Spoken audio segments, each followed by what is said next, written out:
What's up, y'all? I'm Alan Hain, the Lawn Care Nut. Thanks for coming back for yet another weekend vlog. Now, I know a lot of you already have snow out there, and you already have gray skies, so I promise nothing but sunshine and good lawn tips for you in this video. But first, we've had quite a few hurricanes in Florida this year, and of course the power outages that come with them. And so I'd like to thank Bluetti for sponsoring this portion of today's video. This is the Bluetti AC200L. It's a 51.4 volt, 40 amp hour lithium iron phosphate battery backup system that can power everything I need at home or on the go. The Bluetti AC200L's got all of the outlets and charge ports I need and takes just 90 minutes to charge to full, making it the perfect companion to a generator setup when you experience an extended power outage. So when the power goes out, of course you need to have a generator to run the basics and keep your refrigerator cold. But generators are super loud. It's really loud! So here's a setup that I use that includes the battery backup. All right, so you can see what I do now is I actually charge the Bluetti with the generator. And the reason is because this is really loud. And so you don't want to be running that all night when you're trying to sleep. So what I do is I charge up the Bluetti. Now I can plug everything into this, including my fridge and everything else I need, and run it off of here, which is nice, clean, cool, and quiet. And it also saves me on propane, Bobby. Now it is fairly portable. You can pick it up and move it around without too much effort. And so that makes it great for when you're out, let's say, and you need to recharge batteries for battery tools, or I've used it at the beach or tailgating. I even used them when I was testing my Christmas lights last week at the project house. So if you're looking for a quality battery backup that has pretty much everything you'll need, I do highly recommend the Bluetti. And because we're at the holidays, Bluetti's got a Black Friday sale going on all the way until December 3rd, up to 56% off. Not only the AC200L here, but a lot of their other power banks and solar panels and everything else they sell. So I'll make sure to give you guys a link in the description below, up to 56% off Bluetti power banks all the way through December 3rd. Now let's get back out into the lawn. All right, let's get into this week's video. Funny enough, I'm actually using that Bluetti for other stuff, so kind of cool to have partners that I can find for other stuff. This is a brand new robot that I'm going to be testing. Check this thing out. I mean, this is a real piece of kit right here. And we got some video coming up on this. I think this might be the first ever robot that can handle St. Augustine grass. So show you guys that coming up. In the meantime, let's see what we're going to get into over here in the zoysia. So you can see it's looking great. This is, I don't know what time it is. It's like 10:30 in the morning. The sun never really gets any higher than that in the sky. It just stays back there. And so that's one of the things to think about in winter. The sun is a lot lower in the sky. We talk about the shorter days, but it's also the sun is lower. So areas of your lawn, let me take you over here and show you. Areas of your lawn that are typically not shaded will be shaded for much longer, and that changes the whole outlay of the lawn. See this? This area here is in shade pretty much most of the day because, like I said, the sun just doesn't get higher. So it's something to watch. The lawn will start to thin out in here even. Pretty normal. But anyway, giving you an update on all kinds of stuff today. Stuff to think about during the winter here in Florida. Anyway, back to the zoysia. And really, I'm talking to anybody that has zoysia and St. Augustine grass. Right now, you need to be worried or concerned or thinking about, not worried. Worried's a stupid word, especially around the holidays. You need to be thinking about disease control. And actually, if you're just now thinking about disease control in your zoysia or St. Augustine in Florida or South Texas, you're actually a little late, but it's better to be late than never. And we're talking about large patch. I have a full video that I did. I'll link up there in the eye. I did it about a month ago showing you a preventative strategy. It's what I call the bulletproof strategy. It's 2 different fungicides that you use, 2 different modes of action. You get them down to prevent the disease. Now we're so late in the season, it's actually starting to manifest now. So now you'd be doing curative applications, but curative applications are better than nothing because this disease is going to persist all through the winter. One other thing to think about is it depends on the part of Florida you're in. I'll put a little map right there. I'm in the middle there. I'm in Bradenton area. And so we're probably not going to go dormant. Even though there's a cold spell right now, you can see I'm bundled up. It's like 71 degrees out here, which is about the limit that I can handle outside. And I got to do Christmas lights later today too. Think about that. I don't know how. I'm probably going to catch a cold or something worse. Anyway, my lawn is probably not going to go dormant, although it's going to slow down, and I want to keep it nice and green. I've been pushing this with nitrogen ever since the FERT ban ended because I love the dark green color. The problem with that is if I do get disease in this beautiful dark green lawn, it shows up a lot more. It stands out more because I have a dark green backdrop and then I get little disease spots. Whereas lawns that are not treated with nitrogen, they're not pushed like what I do, the disease will still be there, it'll still cause the damage, it just doesn't show as much. Let me show you what I'm talking about. So we're heading down to a neighbor, couple houses down from me, And large patch shows up in between the houses here every year. I think it's because it's more of a still area in here. There is airflow like right now, but typically it's probably more still in here. You know, either way, can you see it showing up? It's already here. I think we'll be able to turn around and you'll be able, there we go. Can you see that? That's large patch fungus. What happens whenever we start talking about disease is people will blame you for fertilizing with too much nitrogen. When your lawn gets a disease, it's not your fault. I don't care if people want to blame you or not somewhere on Facebook. It's not your fault.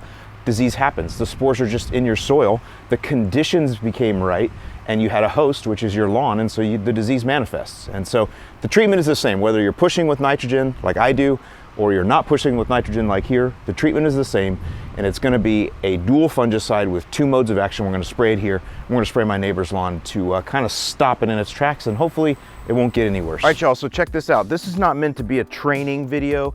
I'm using this Armada right here. This was given to me by the InView rep, so I'm just lucky that I'm able to get these products. This is actually not too expensive if you do the math on it. It's a bigger investment up front, but it lasts you a lot longer. It's professional formulation. I'll give you links below. If you want some store-bought products though, again, go get the Scott's Disease X. It's a granular, that is azoxystrobin, which is a group 11 fungicide. It works great. I'd prefer a liquid for this, but again, if you're going store-bought, then the only choice you probably have is that granular. So I would get that Scott's Disease X and apply that. And then for your second fungicide, you wanna get, I think it's under Bio Advanced now, and it's in a Hosen sprayer, and that is propiconazole. I think that's a group 3. That is a well-known fungicide, and you put those 2 down, same day I'd put the granular down first, then spray the liquid over top, and then give it a light watering in, 1/4 inch or so. That's what I would do if you want a store-bought option, and that is gonna work just fine for you. So again, don't be scared of this if you're somebody that's doing it this way. Not gonna hurt anything here. Now, I'm gonna give them some nitrogen too. Spoon juice, best kept secret we have. It's got humic, kelp, 5% nitrogen. I just wanna give them a little bit of green up. This has some foliar absorption to it. So that's what I'm doing here. I'm pretty much just getting rid of stuff that I got here at the end of the season, helping out a neighbor. Spoon juice is great for that. I don't even know how much that was. I didn't measure it, but it'll make a difference.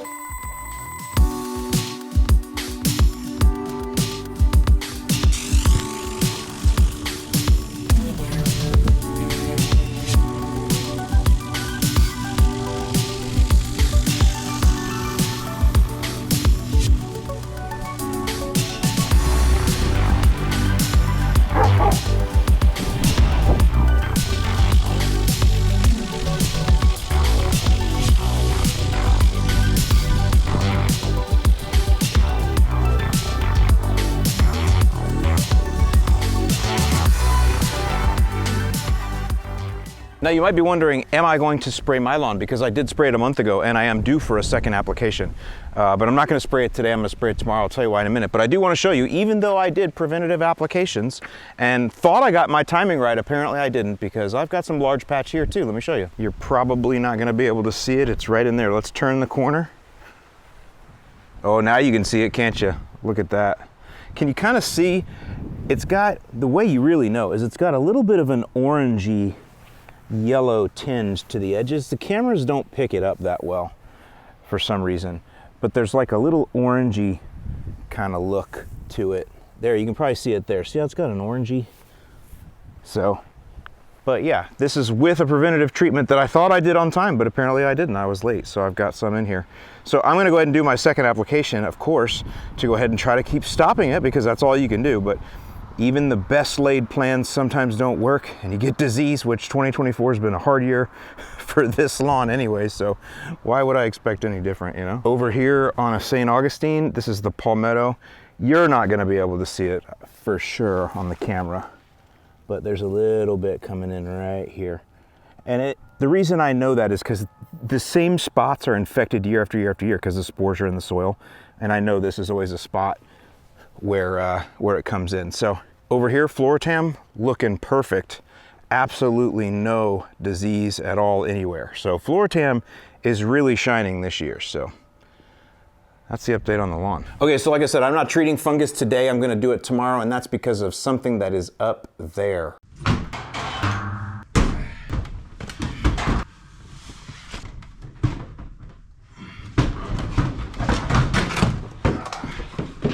Inside of those two boxes is a set of custom cut Christmas lights. The brightest C9 Christmas lights you can get.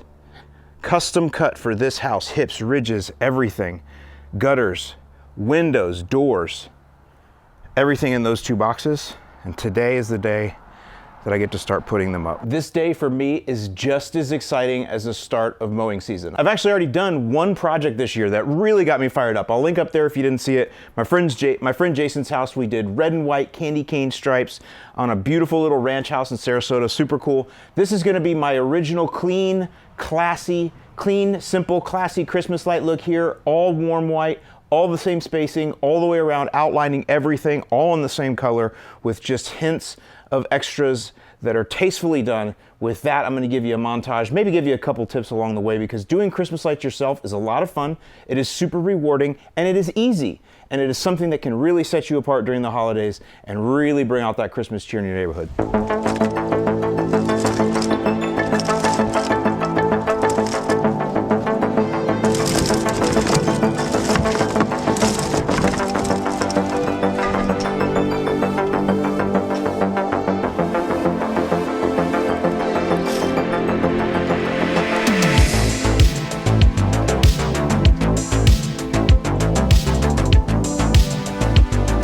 So I'll just tell y'all, I learned, I got them all stretched out nice over there, but you have to kind of ball them up a little bit here when you're going up on the ladder. And I can tell you just this little bit right here, they get it to be a tangled mess again. I cannot find any way around it. I love these clips. They serve a great purpose, which you'll see in a minute, but man, they are a tangled mess. Don't get frustrated, don't fall off the roof, just know.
A lot of people asked me last year, Alan, how are you going to remember where things go on the roof? How are you going to label it? So that's what I'll show you now real quick. So what I've done is I've pulled up my, whatever these are, iPhone photos. So this one, for example, you can see here I've got hip G. That stands for hip and then garage side. So this is the garage side of the house. And it's the hip, and then I took a picture of where it is. So I can see my areca palm right there, and then I know that that's a corner, so it's that corner right down there. So this one right here, hip G, right there, hip G. So this one, this male, goes on that hip right there, hip G, because that's the picture I took. That's how I did it. Maybe not the best way to organize. Well, it is the best way to organize them by taking the pictures, so now they're all there. And I just know my house, I know each area, so all I had to do is have a little bit of the outside of where it was installed in the photo, and then I just know where it goes. So leave me some, if you guys had some better ways of organizing them, remember where they go, you can leave those down in the comments. But that's how I did it, just label with tapes, taking pictures, and knowing where each goes. And everything, and by the way, every piece of tape is always on the male end. All right, y'all, here we are, day 2. So yesterday, I was able to get all of the hips and ridges done.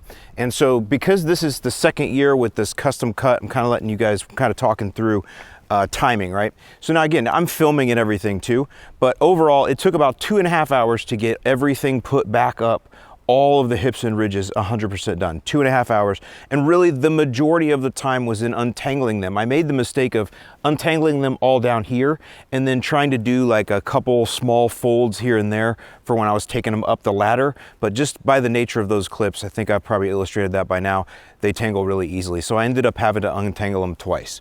So again, what I'm getting at is it didn't take that long. One of the things that happens when people start considering doing this is they think it's a lot of time. So far I've got 2.5 hours in. You saw we did my buddy Jason's the other day. We did his whole house from scratch, custom cut in 4 hours. That was with 2 of us on a smaller house. But just giving you an idea of the timing. So with that, I'm now gonna do all of the gutters. And so this part is mostly done from the ground. Oh, I know what I wanted to do. I wanted to show you something up here real quick.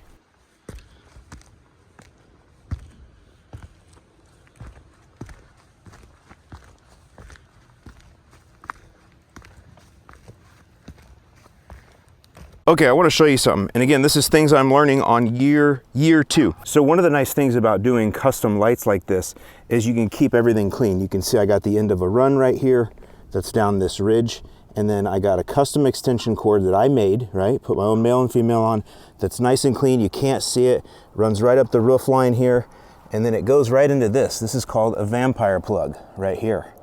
Again, this is another part of the cool flexibility of this system. This is another run up here that's got hot power. And I'm using this vampire plug to tap right into it to then power this strand here. And I'm doing that with this custom cut. And you can see I've got the male in there. But here's what happened. I've come up short. You see that? Stop short. Can't reach it. So how is that? When last year I was custom cut and it worked perfect, this year it's not reaching. I got a little shrinkage. Actually though, what it is I just have not spaced these out. You know, I probably have a little bit of loose space in between, maybe 4 or 5 of these down the line.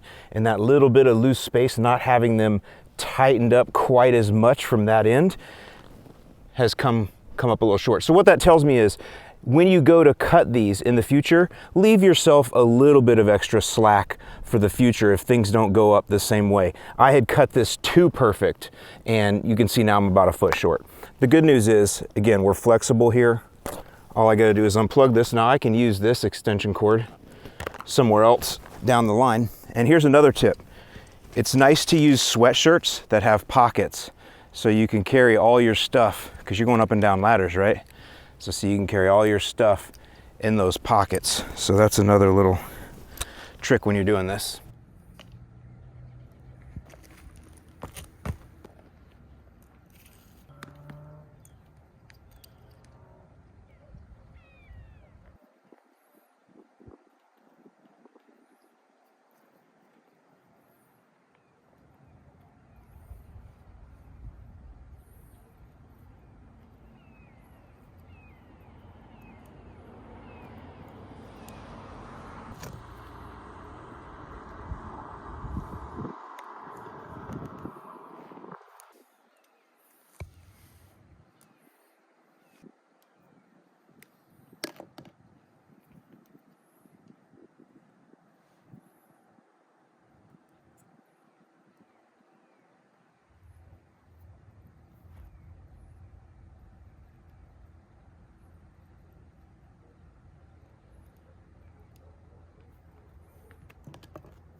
And so there you go, we're all done, still clean. Nobody's gonna see that. Left myself a little loop there and back on up. But you can just see, look at how clean this installation is.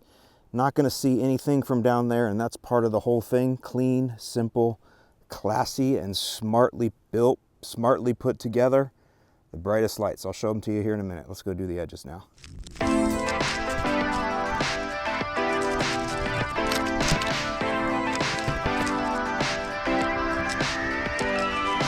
All right, y'all, well, I'm gonna end it there. That was another 2.5 hours and I only got one strand up that goes down here and around the corner.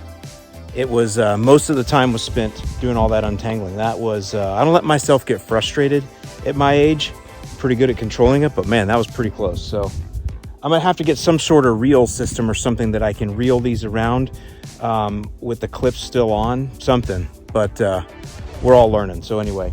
But with that, I'll show you a few pictures of what it looks like. So all the ridges, all the hips are done, and part of the edges. I'll show you where I'm at, and then of course, next week is Thanksgiving, so I'm gonna continue finishing up, and we'll have all the Christmas lights up here real soon. So with that, I hope you guys enjoy the rest of your week. Thank you so much for watching, and I'll see you up on the roof.